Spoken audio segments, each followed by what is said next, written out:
ఏ అన్నా, ఏయ్ లేనా, పైకి లేనా, రా కిందిగో.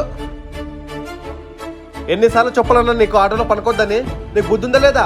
వెళ్ళ. ఇంకోసారి ఆటోలో పనకని చూసానా? అన్నా ఆటో తీస్తారా అన్నా? వస్తారండి, జాగ్రత్త. ఏమవుతుందన్నా, ఆటో ఖాళీగా ఉంది అందుకే పడుకొని ఉంటాడు. అదేమన్నా పెద్ద తప్ప? నేను సంపాదించుకుని తినే ఆటో అన్నా. వాడు మామూలుగా వచ్చి పనుకుంటే నేనేమనను, కానీ వాడు తాగేసి వచ్చి పనుకుంటాడు. మీ షాప్ లో వచ్చి వాడు తాగితే ఊరుకుంటారా? ఏంటన్నా అలా మాట్లాడుతున్నావు? మీ షాప్ ఎలాగో మరి ఆటో కూడా నాకు అలాగే కదన్నా. ఈ ఆటో నుంచే కదన్నా నేను 3 పూటలు తినేది. ఆటోలోనే తాగి ఆటో అంతా గలిచేస్తారన్నా. అలా చేస్తే కస్టమర్స్ ఎవరు వస్తారన్నా? సారీ అన్నా, తప్పుగా మాట్లాడేశా. పర్లేదన్నా, 2 నిమిషాలు ఉండండి అన్న, ఆటో క్లీన్ చేస్తా. ప్రతి ఒక్క ఆటో డ్రైవర్స్ కి వాళ్ళ ఆటోనే వాళ్ళ దైవం. నేను చెప్పింది కరెక్ట్ అయితే ఎస్ అని కామెంట్ చేయండి.